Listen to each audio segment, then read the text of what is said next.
What if I told you that a single insect, tapping on a window at precisely the right moment, shattered the worldview of one of the most brilliant minds of the 20th century and launched a revolution in how we understand reality itself? This is the true story of the most famous bug in psychology, an ordinary beetle that did the impossible and changed science forever.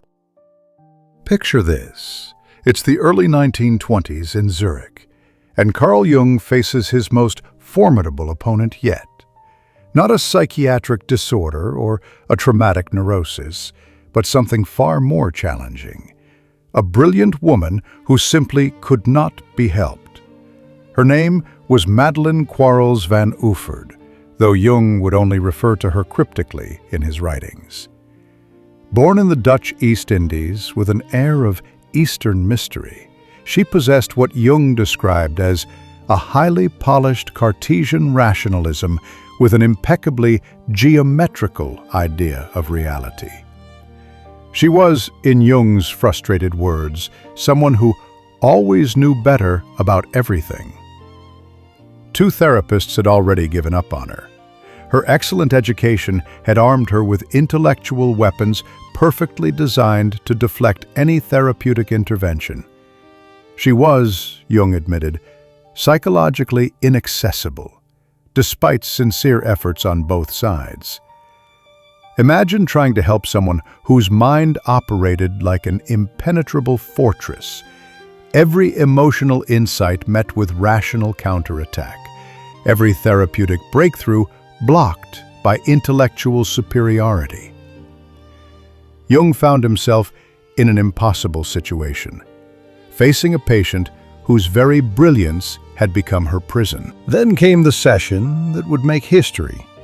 It was around 1925, and Jung sat with his back to a closed window, listening to what he described as his patient's usual flow of rhetoric. But this time, something was different. The night before, she had experienced what Jung called an impressive dream. Someone had given her a golden scarab, a costly piece of jewelry. As she recounted this dream with her typical intellectual detachment, describing the intricate details of the golden beetle with the same precision she applied to everything else, something extraordinary began to unfold. Jung heard it first, a gentle tapping behind him. Tap, tap, tap. Something was knocking on the window, trying to get into the dark room. This was strange, Jung noted, as it was contrary to the beetle's usual habits. What happened next would become the stuff of psychological legend. Jung turned around and saw a fairly large flying insect desperately trying to enter the room from outside. Without hesitation, he opened the window and caught the creature as it flew in. In his hands was a scarabaeid beetle, specifically a common rose chafer, Cetonia aurata, its metallic gold-green surface shimmering in the light. It was, Jung would later write, the nearest analogy to a golden scarab that one finds in our latitudes. Picture the scene. A patient describing her dream of receiving a golden scarab, while at that exact moment, a real beetle, as close to a golden scarab as nature could provide in Switzerland, desperately fights to enter their session room. Jung handed the beetle to his stunned patient with words that would echo through psychological history. Here is your scarab. The effect was instantaneous and devastating, to her rigid worldview, that is.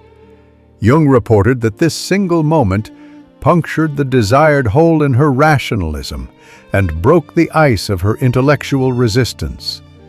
For the first time, this woman who had always known better about everything encountered something that her rational mind simply could not explain away. How could she dream of a golden scarab while a real beetle fought to enter their room at the precise moment she described the dream? What were the odds? What was the explanation? There wasn't one. at least not in the rational, causal universe she inhabited. And in that moment of cognitive dissonance, something profound happened. Jung observed that her natural being finally managed to burst through the armor of her animus possession. The transformation was immediate. The treatment could now be continued with satisfactory results, Jung noted. After years of therapeutic deadlock, a single synchronistic moment had accomplished what rational analysis never could. It had created an opening in her psyche for genuine change. But why a scarab? Jung understood that this wasn't random cosmic humor. It was deeply symbolic. In ancient Egyptian culture, the scarab beetle represented rebirth and transformation, associated with the god Khepri, who rolled the sun across the sky each day, symbolizing the eternal cycle of life, death, and rebirth. Jung recognized that the scarab is a classic example of a rebirth symbol, and that such symbols typically appear when any essential change of attitude signifies a psychic renewal. The patient's unconscious mind was preparing for transformation, and the universe seemed to be cooperating in the most dramatic way possible. These beetles typically feed on flowers during sunny days from May to July, making their attempts to enter a dark room all the more unusual and meaningful. This incident became the cornerstone of Jung's revolutionary theory of synchronicity. Meaningful coincidences that are not causally related, but hold significance for the individual. Jung had been expecting something like this.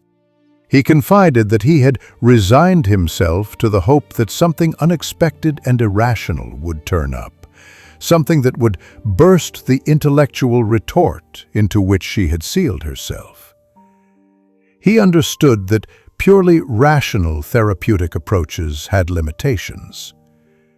Working with Nobel laureate physicist Wolfgang Pauli, Jung developed this insight into his groundbreaking 1952 work, Synchronicity, an acausal connecting principle. He proposed that such events arise from the activation of archetypes in the deepest layer of the psyche, where mind and matter become mysteriously connected through meaning rather than causation. Every place you feel trapped, every pattern you can't break, every defense that no longer serves you, these are not signs of your failure. They are invitations. They are your psyche's way of saying something wants to be born here. But it needs you to stop trying to manage the process. Your scarab beetle might not be an actual insect. It might be the stranger who says exactly what you needed to hear. The book that falls off the shelf at the perfect moment. The dream that won't leave you alone. The breakdown that becomes a breakthrough. The coincidence that's too meaningful to dismiss. The person who sees through your defenses without trying. Jung was ready for that beetle because he had given up trying to reach his patient through conventional means. He had surrendered to the hope that something unexpected and irrational would turn up. This wasn't resignation. It was a profound form of openness. When your window gets tapped, and it will in whatever form your psyche needs it to, the question isn't whether the event makes rational sense. The question is, are you brave enough to open the window? Are you willing to let something unexpected into your carefully controlled inner room? Your healing might be waiting just outside your window, in a form you would never choose, at a time that makes no logical sense, carrying a message that threatens everything you think you know about yourself and reality. The most beautiful part of Jung's story is this: the beetle didn't force its way in. It simply tapped, persistently but gently, until someone chose to open the window. Your transformation is the same. It's knocking softly at the edges of your awareness, waiting for you to notice, waiting for you to choose vulnerability over control, mystery over certainty, healing over the familiar comfort of your prison. You are not too smart to be saved. You are not too defended to be reached. You are not too stuck to be transformed. Sometimes the most brilliant minds need the gentlest beetles, and the most fortified hearts need the smallest openings. Your scarab is coming. The question is, will you be listening for the tap?